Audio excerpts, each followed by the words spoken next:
ये गन्ना विकास परिषद गुलरिया के ग्राम अकालगढ़ में हैं हम लोग। और ये हमारे साथ में प्रगतिशील कृषक श्री सुमित जी हैं, गुलरिया चीनी मिल से एजीएम साहब, और हमारे एसओ साहब सीतापुर।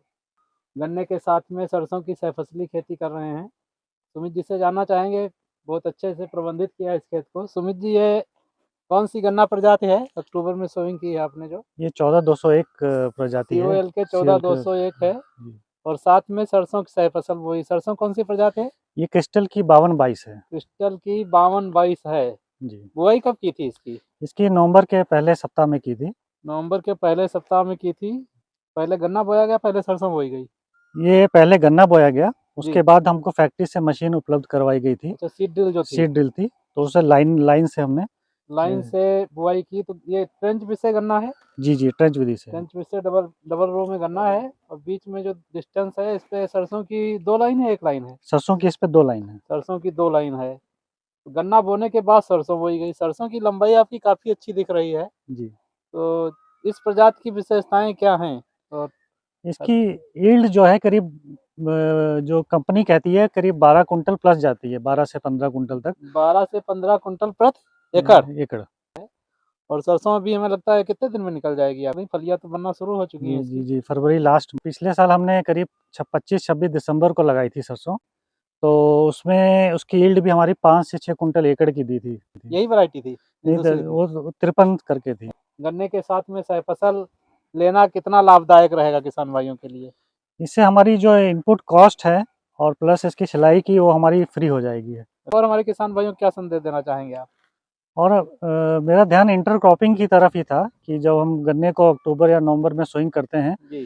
तो उसमें काफ़ी ड्यूरेशन हो जाता है। अगर हम इंटरक्रॉप ले लें तो इससे हमको ये फ़ायदा मिलेगा कि हमारी जो एक्स्ट्रा महीने लग रहे हैं, इसमें हमारी जो लागत भी निकल आएगी और हमारी जो उसका कॉस्ट भी निकल आएगी, जो एक्स्ट्रा महीने लग। कुछ फर्टिलाइज़र का रेट हमको बढ़ाना पड़ता है। कितने % बढ़ाते हैं आप? आप उसको मान लीजिए करीब 20% तक। 20%? जितनी फर्टिलाइजर हम गन्ने में दे रहे हैं उससे 20% एक्स्ट्रा और देते हैं एक्स्ट्रा। उसके अतिरिक्त और कोई कर्षण क्रियाएं करते हैं इसमें? अभी तक मैंने इसमें एक कीटनाशक ही दिया है, तो वो तो गन्ने के लिए भी इस्तेमाल होता है। एक इंसेक्टिसाइड का केवल छिड़काव हुआ है? जी जी। निराई गुड़ाई? निराई गुड़ाई अभी नहीं हुई है।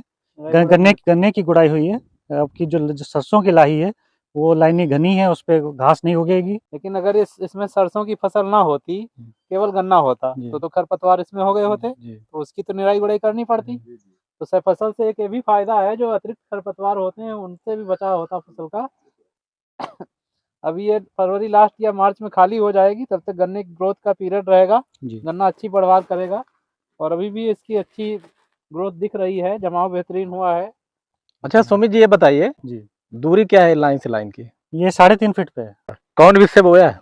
ये ट्रेंच विधि से बोया। कौन टुकड़े कैसे प्रयोग किए आपने? ये 2 आग के टुकड़े हैं। इसमें केमिकल में पेस्टिसाइड में डुबो कर बोया गया, बावस्टीन और COL के 14201 गन्ना प्रजाति। तो गन्ना बोने के कितने दिन बाद सरसों बो दिया था? मैंने 3-4 दिन बाद सरसों बो दिया था। अच्छा, सरसों का सीड एकड़ में कितना लग गया? रिकमेंडेड तो 1 किलो पर एकड़ है, तो हमारा उसी हिसाब से ही लगा है। अच्छा, जो आपने ये गन्ना और सरसों बोया, इससे पहले इस खेत में क्या था? पहले धान था इसमें। धान कब खाली हो गया? 12 अक्टूबर में खाली हो गया था लास्ट में। तो तैयारी कैसे किया खेत की आप? हैरों के थ्रू माध्यम से। पहले कितने हैरो लगाए होंगे? इसमें 3 से 4 हैरो लगे। क्योंकि धान का पुआल भी रहा होगा, पराली। जी जी जी, वो सड़ गया था। वो हमने इसमें पानी लगाकर कुछ यूरिया डाल दिया था, तो उससे वो सड़ गया। कितनी यूरिया डालते हैं सड़ाने के लिए? हमने करीब 1 बोरी एकड़ की डाल दी थी। गहरी लोहिया भी लगाया क्या इसमें? जी, लोहिया भी लगाया है। लोहिया मतलब गहरी जुताई वाला? गहरी जुताई। बुआई के समय में क्या उर्वरक दिया आपने? क्या गन्ने को दिया आपने, और क्या सरसों को अलग से दिया, या उसी से काम चल गया? हमने दोनों को मिक्सचर में ही दिया है। क्या क्या दिया? 3 बोरी सुपर की दी है। Single super phosphate. और 1 बोरी यूरिया की दी है, और 30 किलो पोटाश दी है। अच्छा, यहाँ जो कृषक बंधु हैं वो सिंगल सुपर फास्फेट का प्रयोग ज्यादा करने लगे, इसका क्या फायदा है, जैसे NPK या DAP की अगर हम तुलना करें? इसका फायदा यह है कि हमको फास्फोरस के साथ में सल्फर भी मिल जाती है। सल्फर और कैल्शियम हमको साथ में मिल जाते हैं। अगर हम ये नहीं डालेंगे, NPK वगैरह डालेंगे, तो हमको सल्फर और कैल्शियम अलग से देना पड़ेगा। सल्फर का जो आप प्रयोग करते हैं वो सरसों के लिए या गन्ने के लिए? गन्ने के लिए और सरसों के लिए भी फायदेमंद है, क्योंकि जितना भी आगे चल के ये ठंड पड़ेगी तो सल्फर जो है उसको बचाव करेगा। क्योंकि सल्फर का जो रिस्पांस है वो सरसों पे ज्यादा होता है, जरूरी होता है इसके लिए। ज्यादा होता है। अच्छा, सरसों के लिए फिर अलग से कुछ उर्वरक नहीं दिया, उसी से काम चल गया? जी उसी से चल गया। फिर हमने इस पे 2 बोरी यूरिया दे चुके हैं, करीब 25-30 के अंतराल, केवल सरसों पे। केवल सरसों पे। तो वो यूरिया तो गन्ने को भी तो मिलेगी? हम एक्सपेक्ट कर रहे हैं कि 350 तक गन्ने का 350 और 400 के बीच में यील्ड होनी चाहिए गन्ने की। अच्छा। एक मैं कृषक बंधु से बात कर रहे थे, उन्होंने कहा कि अगर मैं सरसों न लगाया होता तो जाड़े में मेरा गन्ना वैसे भी नहीं बढ़ता, तो ये छाया का काम करती है गन्ने को, तो गन्ना और भी अच्छा हो जाता है। कितना सहमत हैं आप? ये बिल्कुल सही है, पाला से हमको बचाती है, गन्ने को बचाती है। पत्तियां लाल हो जाती हैं, देखा होगा उसमें। जी। लेकिन सरसों जिसमें होती है उसमें ऐसा नहीं होता, तो उन्होंने कहा सरसों से गन्ने का उत्पादन और ठीक हो जाता है। जी, तो ये हमारा इसमें ट्रायल है कि इतनी हाइट जो इस बार पहली बार गया है, तो इसमें देखना होगा कि कितना इसका फर्क रहेगा, क्योंकि ये पिछली बार हाइट इतना नहीं था। COL के 14-201 सबसे ज्यादा इस बार बोई गई, किस कारण से ऐसा हुआ कि आम किसान ने जो बोया है ज्यादातर करीब 65-70% यही बोई गई? मेरा पर्सनल एक्सपीरियंस ये है कि पिछली बार हमने 14-201 लगाया था तो अच्छा उसका उत्पादन था। अच्छा, करीब 400 कुंटल पर एकड़ के हिसाब से था। 400 कुंतल पर एकड़। तो हमारा वही एक्सपीरियंस के हिसाब से हम लोगों ने लगाया है। जी जी। तो सरसों कितना उम्मीद करते हैं एकड़ में? सरसों उम्मीद कर रहे हैं कि करीब 8 से 10 कुंटल तक निकलना चाहिए। 8 से 10 कुंतल। देखिए अपर सांख्यिकी अधिकारी महोदय सीतापुर हमारे सामने है, कुछ आप भी सर, हम लोगों से बचा हो तो आप पूछ सकते हैं, हम लोगों ने जो छोड़ रखा हो। नहीं, जानकारी बहुत वृद्ध जानकारी आप लोगों के द्वारा दी गई है। किसान जो सुमित जी हैं, मैंने इनसे अभी जब हम लोग आ रहे थे तो रास्ते में पता किया, इंजीनियरिंग किए हुए हैं और ये अच्छी तरह से नए नए एक्सरसाइज करके और कैलकुलेशन के साथ